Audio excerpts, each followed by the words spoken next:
All right, let's dive into this. You shared minimalism, live a meaningful life, and I gotta say, this book by the minimalists, Joshua Fields Millburn and Ryan Nicodemus, really got me thinking. Yeah, it's pretty wild how they just walked away from these like super successful corporate jobs, Yeah. in their 30s to try and figure out what actually matters. It's like, what's more important? A corner office or a life of purpose? And the thing is, they're not saying you gotta like live in a bare white room with like three shirts to be happy. Right, it's not that extreme. They actually use minimalism as a kind of like a tool to help you focus on these like 5 key areas of life: Mm. health, relationships, passions, growth, and contribution. So it's not just about decluttering your closet, it's about decluttering your whole life, I guess you could say. Yeah. You could And they say. kick it off with health, but not in the way you might expect. Right. It's not about like, getting six-pack abs or fitting into a certain size. Yeah, they're not obsessed with like the perfect beach body. They're more about like feeling good.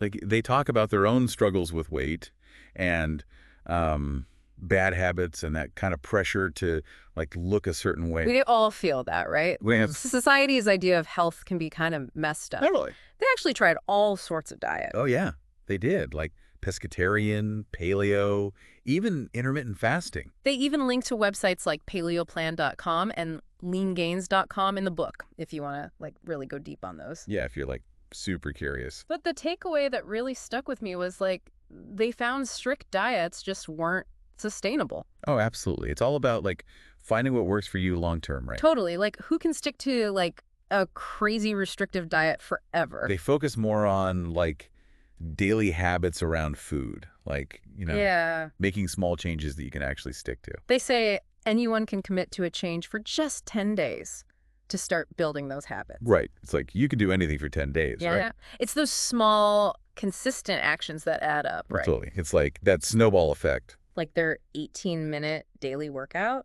Oh, yeah, that's a good one. No crazy gym memberships, no like fancy equipment. Just like simple body weight stuff you can do anywhere. Push-ups, pull-ups, squats, shoulder presses. Right. It's about like, taking control of your health and finding a routine that like fits into your life. That's so key because like if it's not sustainable, you're not going to do it. Exactly. It really makes you think like, what are my health habits like right now? Am I prioritizing how I feel over how I look? That's such a good question. Powerful stuff. Yeah. And speaking of like sharing life's joys, the authors consider relationships to be like the most crucial dimension, Oh, definitely. even more than like money or career success. They even have this thought experiment. It's like, imagine having everything you ever wanted. Oh, wait. Money, success, perfect health, but no one to share it with. That's kind of sad when you think about it. Right. Like, what's the point of all that stuff if you're all alone? Makes you realize what truly matters. They break down relationships into 3 tiers. Primary, secondary, and periphery. Okay. So, like, your primary tier, those are, the people closest to you. Okay. Like the ones you invest the most time and energy in, your partner, your family, your best friends. The ones you can like really be yourself around. Yeah. Then there's like the secondary tier, which are still important, Okay. but like maybe less intense, like close colleagues or like extended family. Got it. And then there's like the periphery. The outer circle. Yeah, those are more like, acquaintances, those casual connections. Like people you might see at events or, follow on social media, Exactly. but like don't really know that well. And they encourage you to like think about your own relationships, like who falls into each category. Yeah. And which ones are actually like positive, which ones are negative, which ones are just kind of neutral. You might be surprised by what you discover. Totally. It's about being like intentional with your time and energy and asking yourself like, am I spending too much time on those like periphery relationships when, my primary ones might need more attention? It's easy to get caught up in like, trying to please everyone. Right. But it's so important to like prioritize those relationships that truly matter. Totally. They also give some like really interesting advice on how to like attract and maintain those positive relationships. Ooh, tell me more. So like it starts with defining what you want in a relationship, And what like- you're like absolutely not going to tolerate. Like your boundaries. Exactly. Yeah. And then it's about like, considering who you need to become to attract those ideal connections. That's deep. Right. It's about like growth and self-awareness. Totally. They outline like 8 fundamentals for, building passionate and sustainable relationships, like things like trust, honesty, communication, giving each other space. Those are all super important. Yeah. But it's not just a checklist.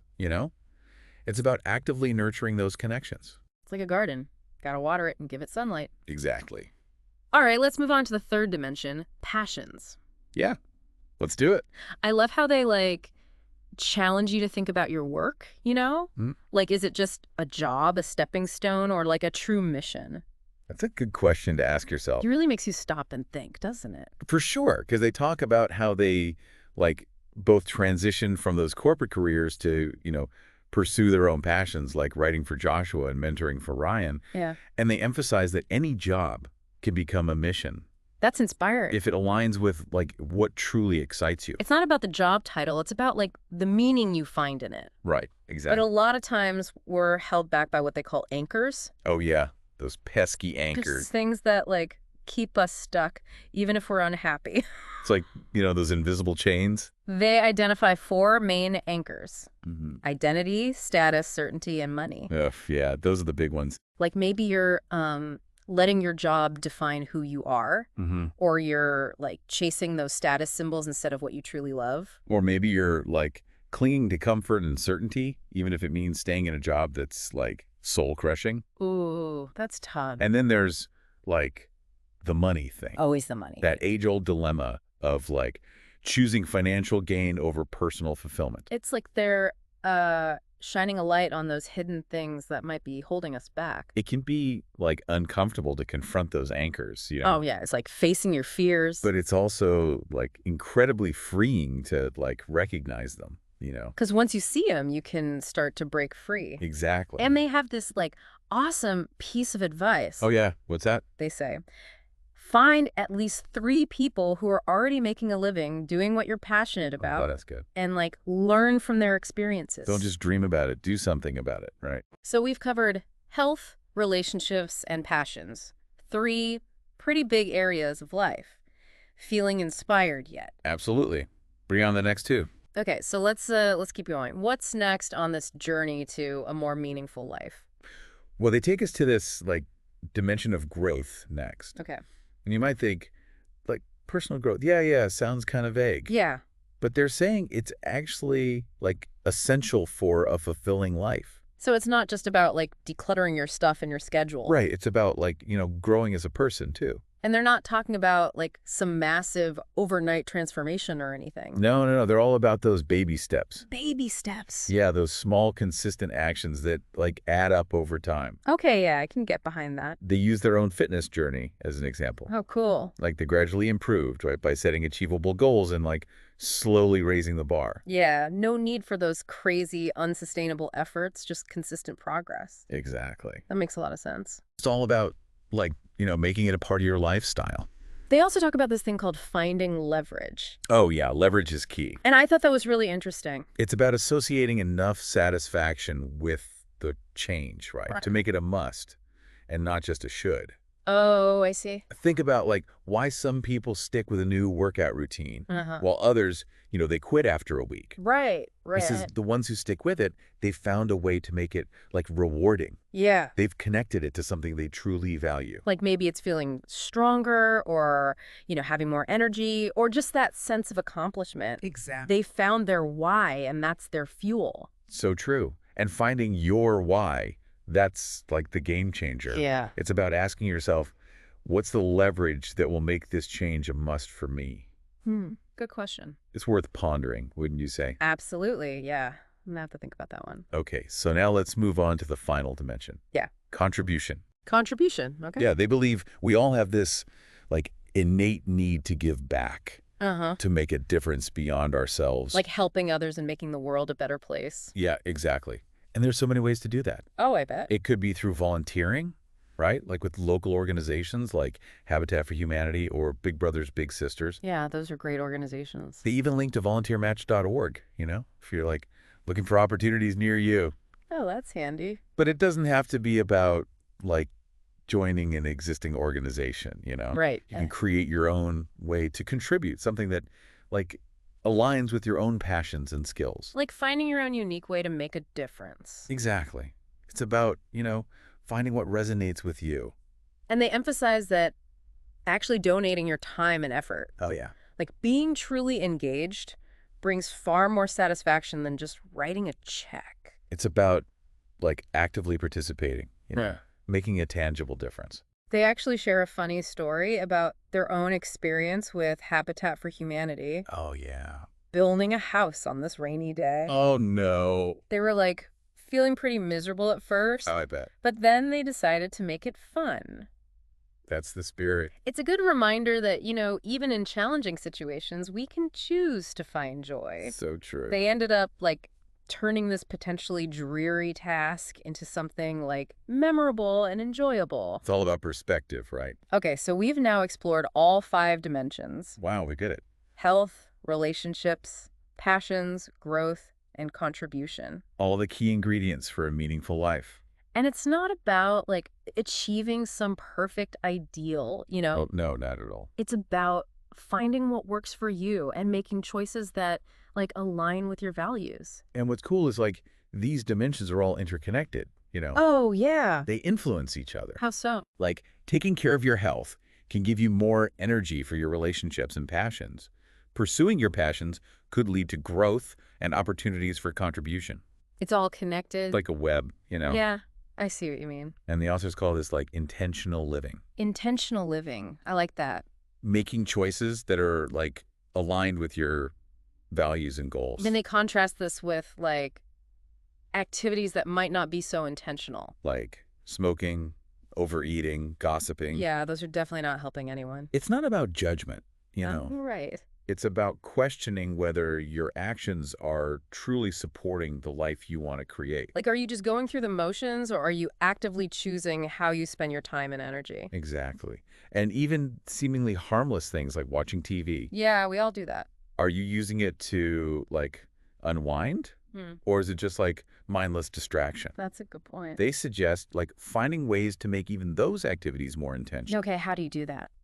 Maybe schedule TV time with a friend so you can connect. Oh, that's nice. Or watch while you're exercising. Multitasking. It's all about those conscious choices, even in the smallest moments. It's a lot to take in. Yeah. It is. It is. There's so much packed into this book. What's resonating with you the most from these 5 dimensions? Let me see. Any aha moments so far? I think the most important takeaway for me is knowledge without action is useless. Yeah, you got to actually do something with it. The authors, they really emphasize taking those small steps every day to move towards a more meaningful life.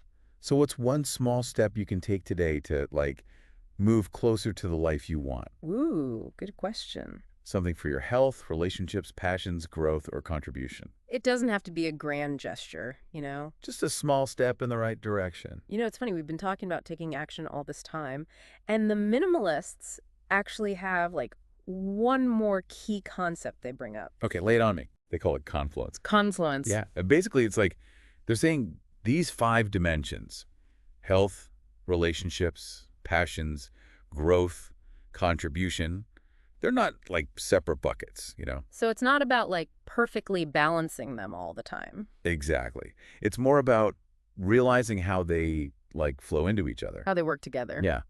Taking care of your health can give you more energy for your relationships. Oh, for sure. And for pursuing your passions, or going after your passions might give you those opportunities for growth and contribution. Like a ripple effect, Yeah. One positive action kind of leads into the next. And it's interesting because they say we all have those natural tendencies towards certain dimensions. Oh, that makes sense. They call them your top 2. Top 2. Okay. For Joshua, it's health and passion. Mm-hmm. He prioritizes exercise and writing pretty effortlessly. Makes sense. But for Ryan, it's relationships and growth. Interesting. He's fueled by, his outgoing nature and that competitive spirit. But they still pay attention to the other dimensions, right? It's not like they just ignore the other 3. Oh, yeah, of course not. They just have to, make more of a conscious effort to incorporate them. Makes sense, recognizing your own tendencies and finding that balance that works for you. Totally. So how do we, figure out our own top 2? Well, think about what, energizes you. Mm. What do you naturally gravitate towards? What are you doing even when you're, tired or stressed. Those are good clues. Yeah, it's like those things you do without even thinking about it. What if we, neglect some of those dimensions? That's where things can get tricky. Like, what if you're so focused on work, you forget about your health and relationships?